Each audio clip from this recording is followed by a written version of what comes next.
एक सेकंड रुको, तुम्हारी सैलरी 8 लाख रुपए साल की है। सरकार कहती है तुम 52,500 रुपए टैक्स दो।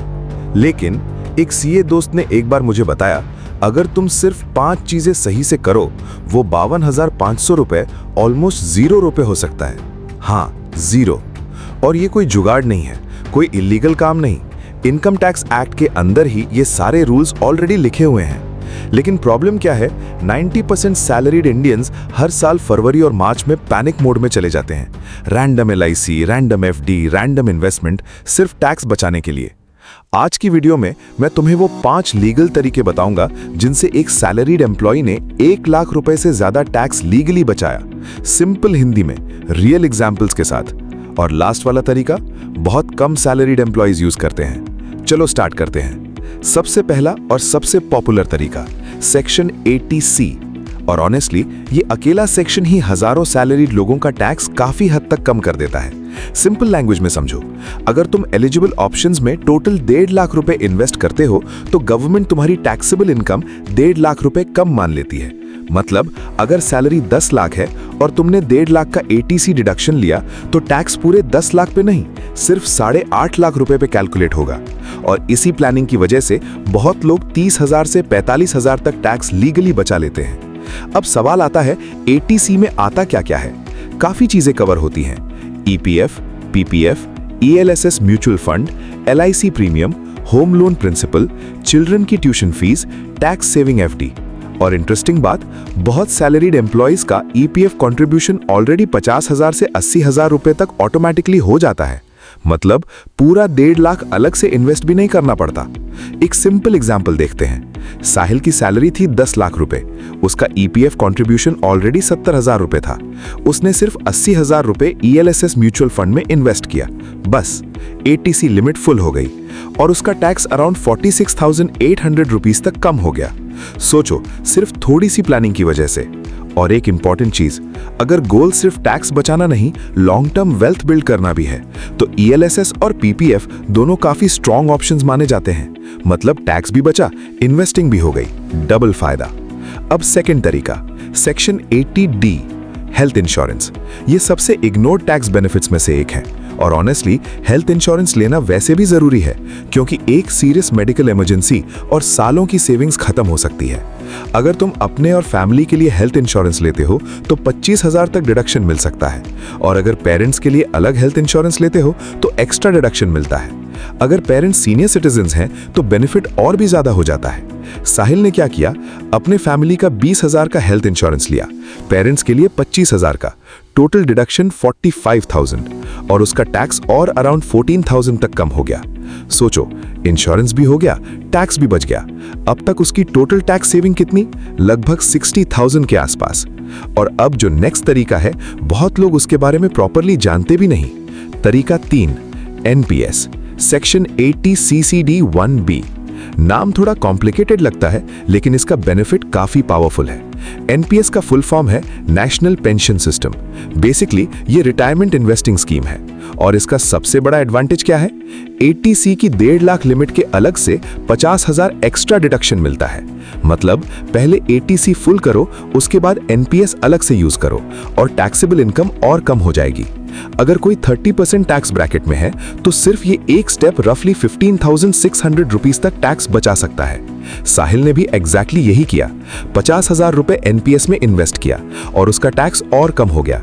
लेकिन एक इंपॉर्टेंट बात समझो, NPS शॉर्ट टर्म इन्वेस्टमेंट नहीं है, ये रिटायरमेंट फोकस्ड स्कीम है।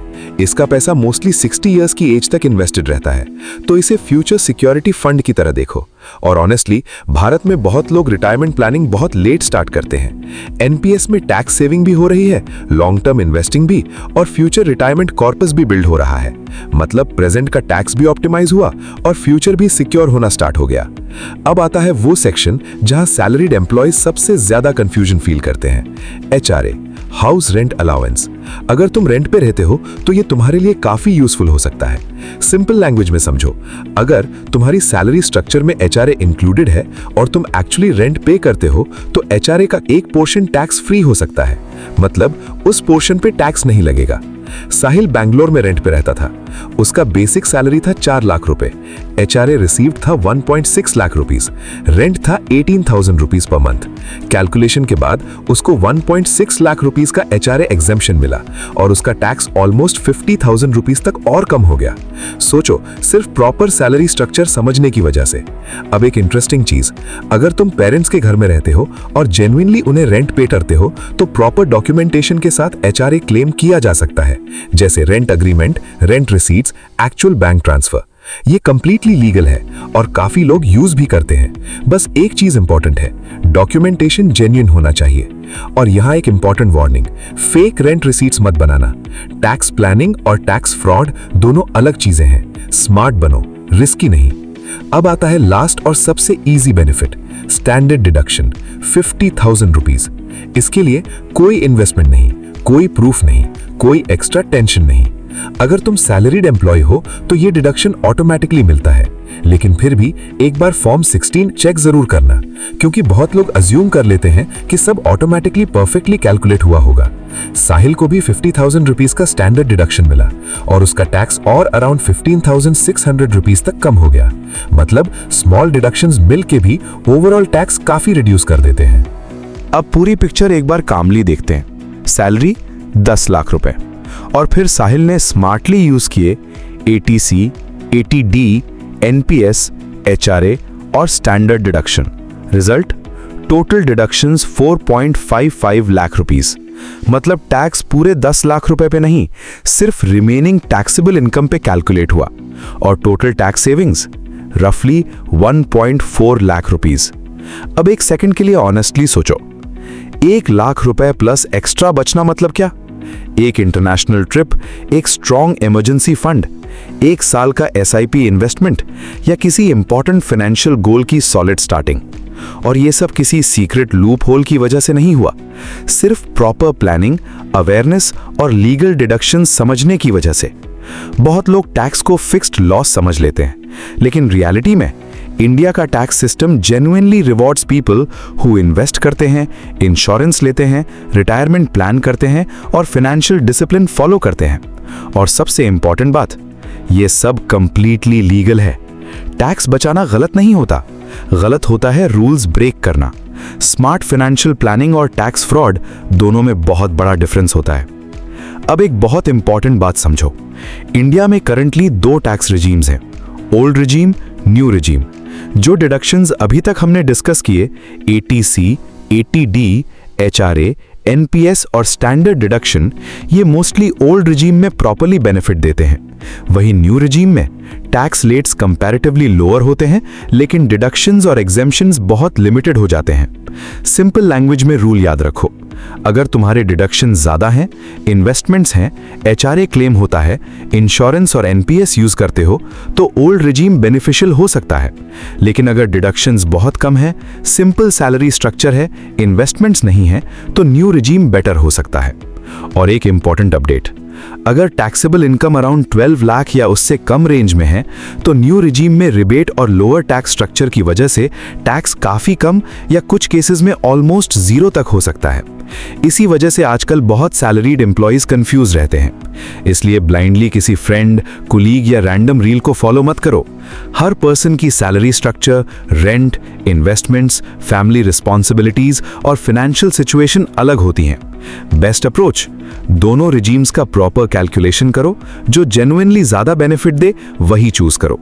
टैक्स प्लानिंग में अजम्पशंस नहीं, नंबर्स इंपॉर्टेंट होते हैं। और एक बहुत important disclaimer, tax laws time to time change होते रहते हैं। हर पर्सन की salary structure, investments, family responsibilities और फाइनेंशियल सिचुएशन अलग होती है। इसलिए ये वीडियो एजुकेशनल पर्पस के लिए है। अगर इनकम ज्यादा है, मल्टीपल इनकम सोर्सेज हैं, बिजनेस है या केस थोड़ा कॉम्प्लिकेटेड है, तो एक बार सीए से कंसल्ट जरूर कर लेना। मैं यहां तुम्हें फाउंडेशन देने आया हूं, ताकि तुम ब्लाइंडली डिसीजंस ना लो, बल्कि इन्फॉर्म्ड डिसीजंस ले सको। याद है साहिल, पिछले साल मार्च एंड में पैनिक में उसने रैंडम एलआईसी पॉलिसी ले ली थी, सिर्फ टैक्स बचाने के लिए। ना प्रॉपर प्लानिंग, ना अंडरस्टैंडिंग, बस लास्ट मोमेंट प्रेशर। लेकिन इस साल उसने अप्रैल से ही प्लानिंग स्टार्ट कर दी। सिर्फ 5 चीजें प्रॉपर्ली की, एटीसी, एटीडी, एनपीएस, एचआरए और standard deduction. Result, tax almost zero के क्लोज आ गया और जो पैसा बचा उसने उसे एसआईपी में इन्वेस्ट कर दिया और फिर कंपाउंडिंग को काम करने दिया। सोचो, एक स्मार्ट डिसीजन, दो फायदे, टैक्स भी बचा, वेल्थ भी बिल्ड होना स्टार्ट हो गया। और ऑनेस्टली, टैक्स बचाना सेल्फिश नहीं होता, टैक्स बचाना स्मार्ट फाइनेंशियल प्लानिंग होता है। गवर्नमेंट खुद एनकरेज करती है कि लोग इंश्योरेंस लें, इन्वेस्ट करें, रिटायरमेंट प्लानिंग करें, लॉन्ग टर्म वेल्थ बिल्ड करें। और जब तुम लीगल डिडक्शंस यूज करते हो तो तुम सिर्फ सिस्टम को स्मार्टली समझ रहे होते हो, लीगली। अगर आज की वीडियो हेल्पफुल लगी तो कमेंट में बताओ, इन 5 में से तुम कितने ऑलरेडी यूज करते हो, 0, 2 या फुल 5? और सच सच बताओ, हर साल फरवरी मार्च में टैक्स के लिए पैनिक करते हो या ऑलरेडी प्लानिंग कर लेते हो? वीडियो हेल्पफुल लगी हो तो लाइक करो, सब्सक्राइब करो, बेल आइकन दबाओ। हर हफ्ते सिंपल हिंदी में पर्सनल फाइनेंस वीडियोस। और ये वीडियो उस ऑफिस कोलीग को जरूर भेजो जो हर मार्च में टैक्स के लिए स्ट्रेस लेता है। अगली वीडियो में बात करेंगे टर्म इंश्योरेंस। 500 रुपए महीने में 1 करोड़ का प्रोटेक्शन कैसे मिलता है, वो वीडियो मिस मत करना। तब तक पैसा समझो, पैसा बढ़ाओ।